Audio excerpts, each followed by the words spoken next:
पश्चिम बंगाल में विधानसभा चुनाव के नतीजे सामने आते ही राज्य एक बार फिर राजनीतिक हिंसा की आग में झुलसता हुआ नजर आ रहा है। चुनाव परिणाम घोषित होने के बाद कई जिलों और शहरों में आगजनी, तोड़फोड़, हिंसक झड़पों और हत्या की घटनाएं लगातार सामने आ रही हैं। राज्य के कई संवेदनशील इलाकों में राजनीतिक दलों के समर्थक आमने सामने आ गए हैं, जिससे हालात बेहद तनावपूर्ण बने हुए हैं। सड़कों पर डर और दहशत का माहौल है, जो कि प्रशासन हालात पर काबू बनाने की कोशिश में जुटा हुआ है।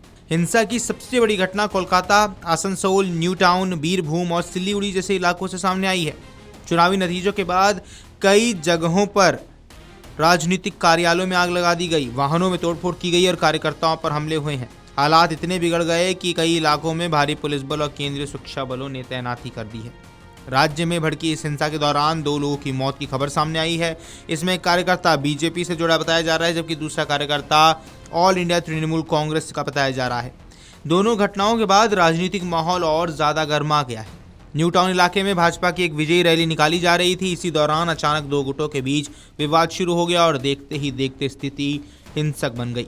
आरोप है कि झड़प के दौरान भाजपा के एक कार्यकर्ता की मौत हो गई है। घटना के बाद इलाके में भारी तनाव फैल गया और पुलिस को स्थिति नियंत्रित करने के लिए अतिरिक्त बल बुलाना पड़ा।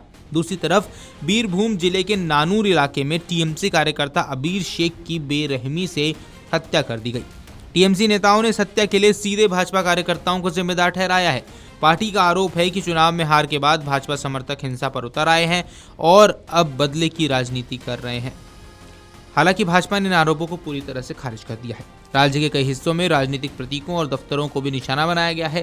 कोलकाता और आसपास के इलाकों में भीड़ ने जमकर उत्पात मचाया। कई जगहों पर पोस्टर और बैनर फाड़ दिए, जबकि कुछ स्थानों पर राजनीतिक कार्यालयों में आग लगा दी गई। हिंसा के दौरान लेनिन की एक मूर्ति तोड़े जाने की घटना भी सामने आई है, जिसने राजनीतिक विवाद को और ज्यादा बढ़ा दिया है। सूत्रों के मुताबिक कांग्रेस कार्यकर्ताओं ने भी कुछ इलाकों में टीएमसी कार्यालयों पर कब्जा करने की कोशिश की। इससे कई जगहों पर कांग्रेस और टीएमसी समर्थकों के बीच भी टकराव की स्थिति बन गई। राजनीतिक जानकारों की माने तो चुनावी नतीजों के बाद बदलते राजनीतिक समीकरणों ने राज्य में तनाव को और ज्यादा बढ़ा दिया है। आसनसोल उत्तर के कोट मोड़ इलाके में हिंसा का सबसे बड़ा मामला सामने आया है। यहाँ टीएमसी पार्षद मौसमी बोस के कार्यालय को देर रात आग के हवाले कर दिया गया। आग इतनी तेजी से फैली कि पूरा दफ्तर जलकर राख हो गया। पास की एक दुकान को भी भारी नुकसान पहुंचा है। स्थानीय लोगों के मुताबिक उपद्रवियों की भीड़ अचानक वहां पहुंचे और देखते ही देखते तोड़फोड़ शुरू कर दी।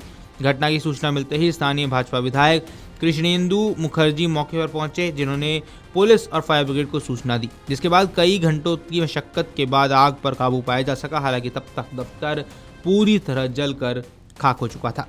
इस तरह कोलकाता के कस्बा इलाके में रूबी क्रॉसिंग के पास और टॉलीगंज के पास भी हिंसक घटनाएं देखने को मिली है, जहां बड़ी संख्या में लोग भाजपा के झंडे लेकर सड़कों पर उतर आए और टीएमसी नेताओं के कार्यालयों में जमकर तोड़फोड़ की।